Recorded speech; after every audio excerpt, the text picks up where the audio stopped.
안녕하세요. 정선비 정한울입니다. 뼈 수술을 하다 보면은 뼈를 자르고 위치를 바꾸고 이제 이런 것도 흔히 뼈에서 있는 술식인데 이 생각보다 이 나사가 이제 내 얼굴에 이렇게 박힌다라고 하는 이제 이거를 두려워하는 분들이 많으신다고 들었어요. 그래서 그거에 대해서 이제 그렇지 않다라는 거를 말씀드리기 위해서 이제 얼굴뼈 수술할 때 사용되는 어떤 금속판, 나사 등에 대해서 오늘 얘기를 드려보려고 합니다.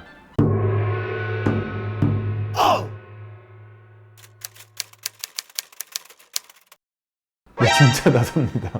한번 보여드릴게요. 실제로 수술할 때 다양한 것들이 있습니다. 공구함이네, 공구함. 네, 공구입니다. 똑같아요. 우리 그 보쉬? 보쉬라 그러면 더 무서울까요? 제 집에서 요새 이제 애들 가구나 장난감 요새 다 아빠들이 만들려고 주더라고요. 그래서 집에서도 이제 요새 많이 이걸 하고 있는데 손목 굉장히 아픕니다. 하여튼 가구 조립하고 이런 때 쓰는 그런 나사목, 어떤 판 이런 것들랑 똑같은데 대신에 되게 굉장히 정교하고 그렇죠. 임플란트나 이 얼굴뼈에 쓰이는 그런 금속판들도 똑같습니다. 가운데 그 까마귀 드라이버인 건가요, 그러면? 드라이버입니다. 모양 다양해요. 우리 그 보쉬도 보면은 왜 일자 드라이버, 십자 드라이버 있잖아요. 실제로 여기 보면은 육각형, 팔각형 이런 디자인의 나사들도 있고 다양합니다. 십자 모양, 네, 이게 가장 기본적인 형태고요. 뺐다 꼈다 하면서 네, 이렇게 손잡이에 넣고 그래서 지금 다 멸균이 되어 있는 이런 상태들로 수술할 때 사용이 되고요. 네, 이거 그냥 하면 안 빠지는데요. 이거를 누르고 빼면 보시면은 이제 여기 있는 것들이 여기 있는 동그란 것들이 뭐냐면은요, 우리 이제 나사들이 여기 사이즈별로 머리 크기, 나사산 길이 이런 거에 따라서 다양한 디자인들이 종류별로 꽂혀 있습니다. 1.6mm, 이건 이제 2mm인데 길이도 다르고 자석으로 돼서 잘 붙어요. 입안에서 떨어지면 안 되니까. 여기는 이제 고정판들이 있어요. 여기 이제 하얗게 그림으로 대충 여러 가지 디자인들이 있다는 게 보이실 겁니다. 실제로 제가 쓰고 있는 이런 다양한 모양의 판들. 이 색깔별로도 어떤 재질이 다르고 두께가 다르고 나사 크기가 다르고 용도가 다르고 저희가 이제 얼굴뼈 절단술을 시행했을 때는 이런 것들로 고정을 시행을 하게 됩니다. 안 무섭죠? 무섭나요? 네.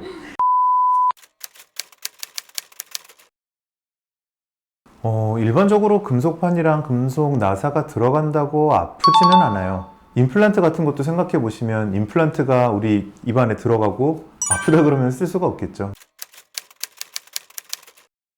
피부나 연조직이 좀 얇으신 분들은 이렇게 만져보면 느껴지긴 합니다. 근데 이렇게 막 만져보지 않는 한은 이러면 저도 눈알도 만져지는데 이럴 건 아니잖아요. 그러니까 저처럼 좀 살이 있는 사람들은 어딘지 못 찾을 수도 있고 그렇습니다. 결론부터 말씀드리면 걸리지 않습니다. 네.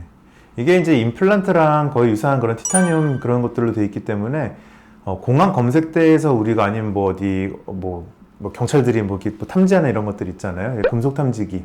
이 자성을 띠고 있는 것들을 찾는 도구라고 보시면 돼요. 공항 검색대도 마찬가지고. 근데 이 의료용으로 쓰이는 이런 금속판들은 대부분 인체 친화적이고 튼튼한 티타늄들로 되어 있기 때문에 티타늄은 자성이 없습니다. 공항 검색대에서는 이 티타늄 핀이 있다고 해서 소리 나거나 얼굴 붓기는 그런 일들은 일어나지는 않습니다. 네, 티타늄이라고 하는 금속은 우리 몸의 그런 생체 친화도가 가장 높으면서도 충분히 가벼운데 튼튼한, 이런데 무거운 게 들어가면 안 되잖아요. 그래서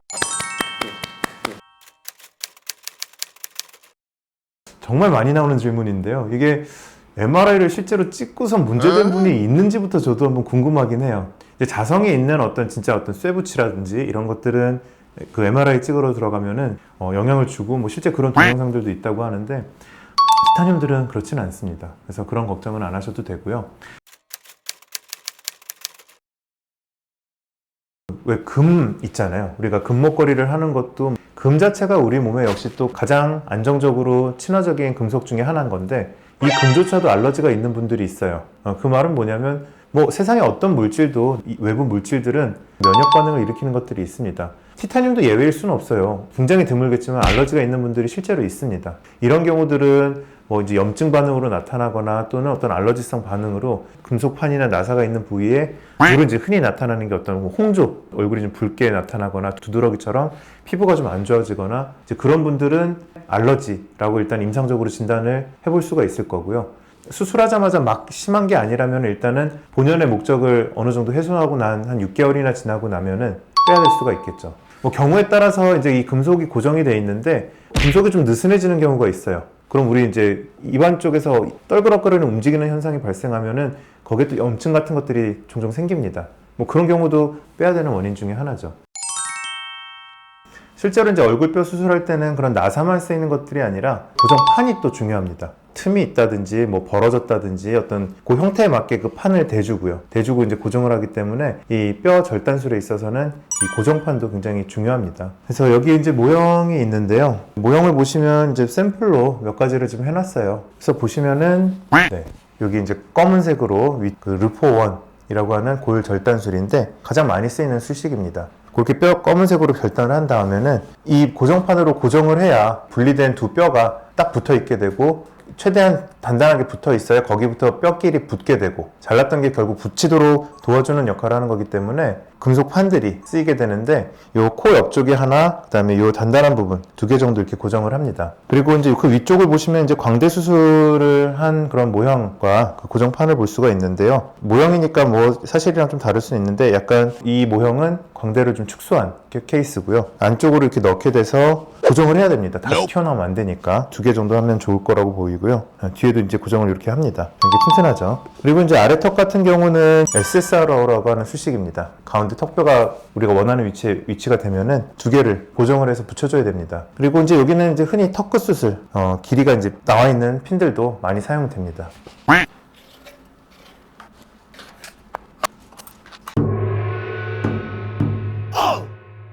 네, 그래서 오늘은 나사 이런 거에 대한 두려움, 어떤 무서움 이런 생각을 가지시는 분들이 많다고 들어서 그렇지 않다라고 조금 더 친근하게 인식을 시켜드리고자 이런 것도 좀 보여드려 볼까 했는데 글쎄 이게 두려움을 증가시키진 않았는지. 그래서 제가 말씀드리려는 내용은 우리가 뼈를 절단하게 되면 이상적인 위치, 기능적인 위치에다가 위치시키고 그 위치대로 뼈가 잘 붙을 수 있도록 고정해주는 장비들이 필요한데 오늘 보여드렸던 고정판과 고정 나사들이다, 이렇게 이해를 해주시면 좋을 것 같고요. 뭐 나사가 이제 몸 안에 들어간다는 게 약간 좀 거부감이 있으실 수는 있겠죠. 근데 이 나사들은 그런 고정에 중요한 역할이고 하기 때문에 내 뼈 잘 붙게 하는 소중한 친구 정도로 생각해 주시면 조금은 덜 거부감이 있지 않으실까 싶습니다.